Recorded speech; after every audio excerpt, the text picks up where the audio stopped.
అందరికీ నమస్కారం. మన మహాభారత కథల సిరీస్కి స్వాగతం. అందరూ ఎలా ఉన్నారు? నేనైతే చాలా బాగున్నాను.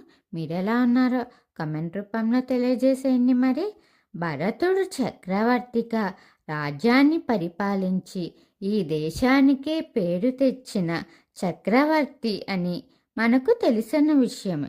భరతుడు తర్వాత తన రాజ్యాన్ని తన కుమారుడైన భూమాన్యుడికి అప్పగించాడు. కానీ భూమాన్యుడు తన సొంత కొడుకు కాదు. ఆ కథ ఏంటో ఈ వీడియోలో తెలుసుకుందాం. భరతుడు చక్రవర్తిగా రాజ్యాన్ని విస్తరించి ధర్మబద్ధంగా పాలించిన తరువాత ఆయన జీవితంలో ఒక ముఖ్యమైన నిర్ణయం తీసుకున్నాడంట. అదేంటో తెలుసుకుందామా?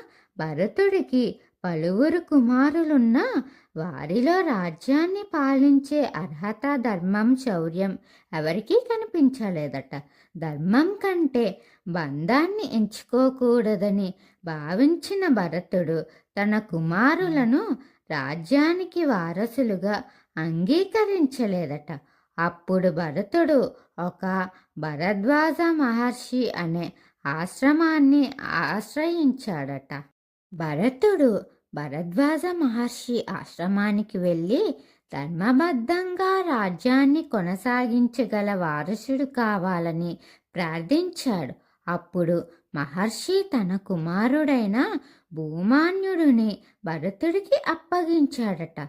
భూమాన్యుడు కూడా భరతుడిలాగే చిన్న వయసులోనే ధర్మం, నీతి, శౌర్యం, రాజనీతిలో నిపుణుడిగా ఎదిగాడట. భరతుడు భూమాన్యుడిని తన కుమారుడిగా స్వీకరించి రాజ్యవారసుడిగా ప్రకటించారట.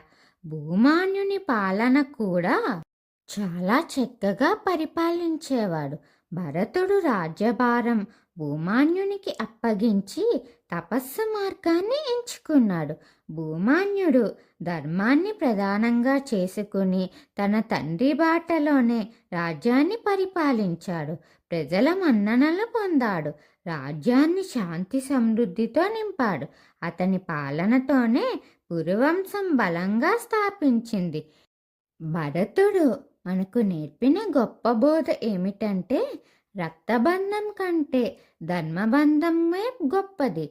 అందుకే ఆయన పేరు ఈ దేశానికే నిలిచిపోయింది, భారతదేశం అని. వీడియో నచ్చితే లైక్, షేర్, కమెంట్ చేయండి. మన ఛానల్ని సబ్స్క్రైబ్ చేయండి. ఓం శ్రీ మాత్రే నమః.